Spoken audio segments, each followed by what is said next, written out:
ताकतें तुम्हारी हैं और खुदा हमारा है, अक्स पर ना इतराओ, आईना हमारा है। ख़वातीन व हज़रात, भारत जो है वो जितनी मर्ज़ी कोशिशें कर ले, जितनी मर्ज़ी अपने मुआशी ताकत होने का सबूत दे ले और दुनिया को इन्फ्लुएंस कर ले, ये अल्लाह ताला के काम है कि भारत को हाल ही में गुज़श्ता 2-3 सालों में जो भारत की रुसवाई हो रही है उसकी मिसाल नहीं मिलती। FATF की ब्लैक लिस्ट में जो भारत के साथ हुआ उस पर बात करने से पहले आपको बताएं कि डोनाल्ड ट्रंप ने बड़ा दिलचस्प कमेंट दिया है और ये कमेंट उन्होंने किया है प्रेसिडेंशियल डिबेट के आखिरी राउंड में। जो बाइडन और डोनाल्ड ट्रंप के दरमियान प्रेसिडेंशियल डिबेट हो रही थी, पूरी दुनिया की नज़रें इस पर थीं क्योंकि इसके बाद पोल्स बहुत ऊपर नीचे चले जाते हैं और इसमें डोनाल्ड ट्रंप ने इंडिया को एक गंदा और गलीज मुल्क कहा है, यानी कि इंडिया में गंदगी है। और ये भी नहीं कहा कि आबो हवा गंदी है, बल्कि कहा है कि इंडिया इज़ फिल्थी और इंडिया एक गंदा मुल्क है। अब मोदी के साथ जो हुई है और इंडिया के साथ जो हुई है, ये बड़ी दिलचस्प कहानी है। हुआ कुछ यूँ कि इससे पहले अभी आपको याद होगा कि डोनाल्ड ट्रंप गए भारत, डोनाल्ड ट्रंप ने वहाँ का किया दौरा, उसके ऊपर इन्होंने तकरीबन 10 करोड़ रुपए सफाई पर लगाए। अहमदाबाद शहर में एक बहुत बड़ा जलसा किया, हाउडी मोदी और इस तरह का हाउडी ट्रंप का ये इन्होंने इवेंट किया वहाँ पर और सफाई कर दी, सारा गंद छुपाया। और यहाँ तक कि दिल्ली में छोटी जो झोंपड़ियां हैं वो डोनाल्ड ट्रंप से छुपाने के लिए रातों रात इन्होंने बड़ी बड़ी दीवारें बनाई कि डोनाल्ड ट्रंप जिस रास्ते से गुजर रहा है उसे झोंपड़ियां तक नजर ना आए। लेकिन हकीकत कहाँ छुपती है, गुर्बत कहाँ छुपती है। दुनिया का सबसे गरीब तरीन मुल्क है और गुर्बत से नीचे लोग ज़िंदगी गुजार रहे हैं, लोगों के पास टॉयलेट्स नहीं है, आबो हवा गंदी है और अपना मुल्क उनसे चल नहीं रहा और दूसरे मुल्कों के साथ पंगे लेने की आदत है। तो ये सारी सिचुएशन हुई है भारत के साथ अभी हाल ही में प्रेसिडेंशियल डिबेट में। इसके अलावा एक और बड़ी दिलचस्प बात, पहली प्रेसिडेंशियल डिबेट में डोनाल्ड ट्रंप ने भारतीयों को झूठा कह दिया था। तो ये बड़ा ही एक दिलचस्प सूरत हाल है और डोनाल्ड ट्रंप मोदी को अनफॉलो भी कर चुके हैं ट्विटर पे। और ये सारी सिचुएशन जो है ये पाकिस्तान के फेवर में है और पाकिस्तान के साथ जो ताल्लुकात हैं, पाकिस्तान इस वक्त सबके लिए इंपॉर्टेंट है और अमेरिका के लिए बड़ा इंपॉर्टेंट है अफगानिस्तान के इशू में।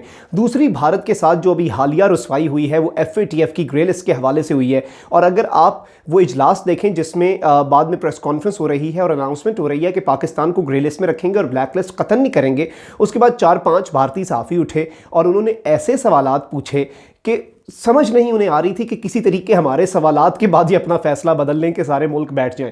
यानी वो तिलमिला उठे, उन्होंने बार बार उकसाने की कोशिश की कि किसी तरीके हम पाकिस्तान के ख़िलाफ़ बात करें और ये उनका एजेंडा था पाकिस्तान को ब्लैक लिस्ट करने का। लेकिन अल्लाह ताला का बड़ा ही करम हुआ कि अल्लाह ताला ने पाकिस्तान को सुरखरू किया और भारत जो है उसकी रुसवाई हुई। अभी बहुत सी बातें हैं जो आपको बताएंगे कि अब दुनिया में होने क्या जा रहा है। वज़ीर आज़म पाकिस्तान इमरान खान की कामयाब पॉलिसी और मोदी की नाकाम पॉलिसियों ने मिलाकर एक बड़ा ही अच्छा कम्बिनेशन बना दिया है। उससे पहले अगर अभी तक आपने हमारे YouTube चैनल को सब्सक्राइब नहीं किया तो आपसे दरख्वास्त है कि आप सब्सक्राइब कर लें और घंटी के निशान को लाजमी दबा दीजिएगा ताकि आने वाली तमाम तर वीडियोज़ आप तक पहुँचती रहें और मैं आपके साथ कनेक्टेड रहूँ।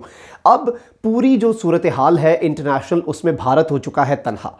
भारत को बांग्लादेश आंखें दिखा रहा है। पाकिस्तान और बांग्लादेश के ताल्लुकात बड़े ख़राब थे जो कि अब ठीक हो गए हैं। भारत के साथ बांग्लादेश के ताल्लुकात ख़राब हो चुके हैं।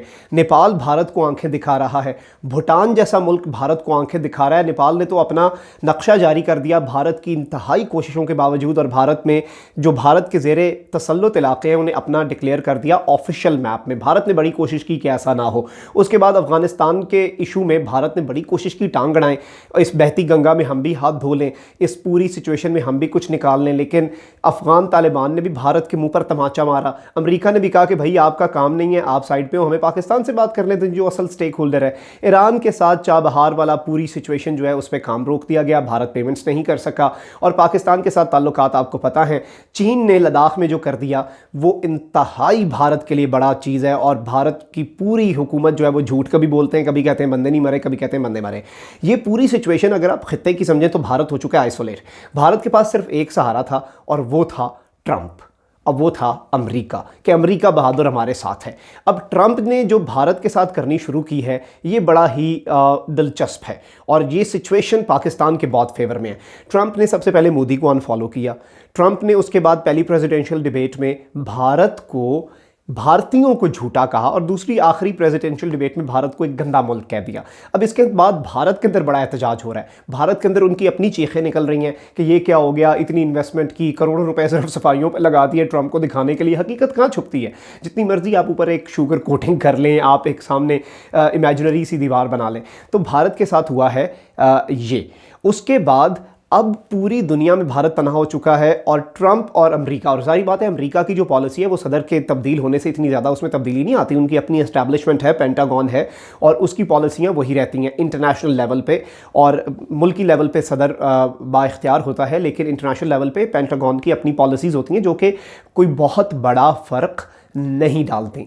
तो अब ये पूरी सिचुएशन है, ये पूरा सिनेरियो है जो आपके सामने हमने रखा है। इसके बाद भारत इस वक्त मुकम्मल तौर पे शिकस्त खुर्दा है और पाकिस्तान के पास बड़े अच्छे मौके हैं। पाकिस्तान इस वक्त चाइना की बहुत बड़ी ज़रूरत है, सीपेक है, पाकिस्तान अमेरिका की बहुत बड़ी ज़रूरत है क्योंकि अफ़गान तालिबान के साथ सबसे बड़ा और अहम किरदार पाकिस्तान ने अदा किया और पाकिस्तान अब सबके साथ अच्छे ताल्लुकात बना रहा है। बांग्लादेश के साथ बहुत बुरे ताल्लुकात थे हमारे, हसीना वाजिद के साथ इमरान खान की गुफ्तगू हुई, बांग्लादेश के लोग, और जारी बात है एक ईमान की ताकत है जो हमें यूनाइट रखती है। अब अफ़गान तालिबान ने भी, तहरीक तालिबान पाकिस्तान को कहा है कि आपने पाकिस्तान के ख़िलाफ़ कोई हमला नहीं करना, पाकिस्तान के अंदर आपने कोई कार्रवाई नहीं करनी, ये हमारी हिदायत है, आप हमें रिपोर्ट करें, हमारे साथ रजिस्टर हों और अफ़गानिस्तान में जो हुकूमत बनने जा रही है आप उसके अंडर आ जाएँ।